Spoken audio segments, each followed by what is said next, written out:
Hi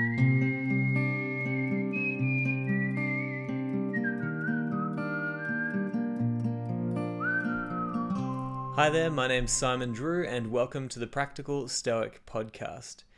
Now, I want to read to you a lesson that Marcus Aurelius learned from Fronto, and he said the following: recognize the malice, cunning, and hypocrisy that power produces, and the peculiar ruthlessness often shown by people from good families. Now, this is such a powerful lesson for everybody to learn, and I really want you to meditate on this as you go throughout your day. Because one thing that we have to understand, learning from the whole of history, learning from philosophy and these great teachers, we have to understand that you cannot fully conceptualize the good that you are capable of unless you've first tried to understand all of the bad that you are capable of, right? Because at the end of the day, every single one of us is capable of unmeasurable evil, you might say. You know, every single one of us is capable of doing things that completely go against the goodwill of humanity and the goodwill of your own self. And so I think that it's such a great lesson to look at this and say, okay, what he's doing here is he's looking ahead into his future and saying, Marcus, pay attention. Pay attention to all of the ways that you could become deceitful, that you could become arrogant, conniving. You know, you could become all of these things if you don't first recognize what they are and where they come from. And I mean, we have a pretty good grasp now of the evil that is capable of people who go into things like power and prestige and money without first trying to define the kind of person that they would like to be with all of that power and with all of that prestige and money. And so in our lives, I think it's important that we first define what the bad is and how it could become part of our lives. Because if you don't know what the bad is, then you won't recognize it when it walks through your front door. And we have seen this in history time and time and time again. And so if somebody like Marcus Aurelius, somebody who had so much power, somebody who had so much prestige, money, who could have anything that he wanted, right? If he can recognize that all of those things can make him something that he should not become, then maybe we can also do the same, right? Maybe we have it within our power to meditate on all of these characteristics that we don't want to be embodied into our own character. All of these, negative behaviors in life, these things that go against the good of humanity. We don't want to become that, but you first have to define what it is. And this actually made me really think of a lesson that Jordan Peterson taught in one of his lectures. And basically he said that he was looking at this photo from history.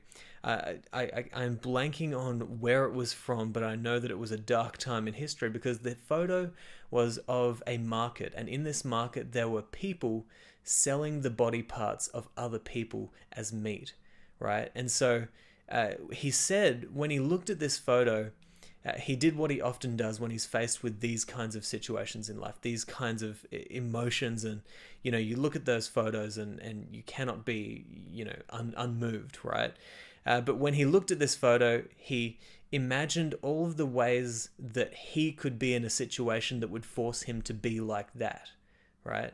Because most of us would look at a photo like that and say, I would never do that. I would never become that.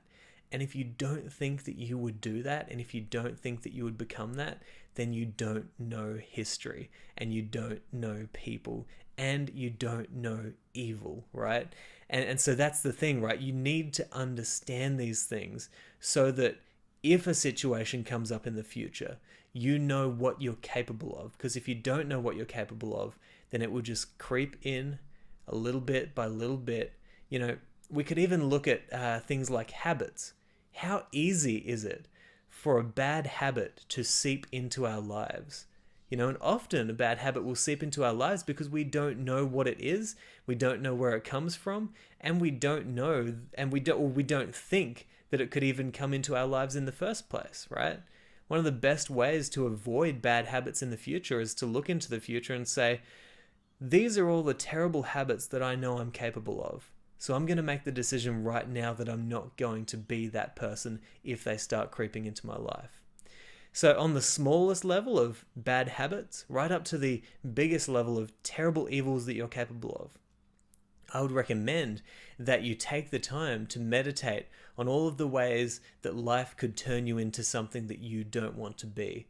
And in doing that, you'll be doing yourself a great service for your future, because by understanding what you're capable of, you can then understand where you don't want to go and what the signs are, I guess I would say. The signs, the markers are of you going in that direction. But anyway, I hope that this has been helpful. I'm going to talk to you guys next time. But until then, I hope that this episode has helped you on your rise to the good life. Ciao. Thank you so much for listening to this episode of the Practical Stoic Bites podcast. If you've enjoyed the show, then please subscribe and make sure you leave a positive review. Also, I'd love to invite you to join our Facebook group. It's called the Practical Stoic Mastermind. There you can get heaps of helpful tips and you can keep up to date with everything that's happening with the show. Finally, if you'd like some help redefining or moving closer to your ideal life, then head to simonjedrew.com/coaching.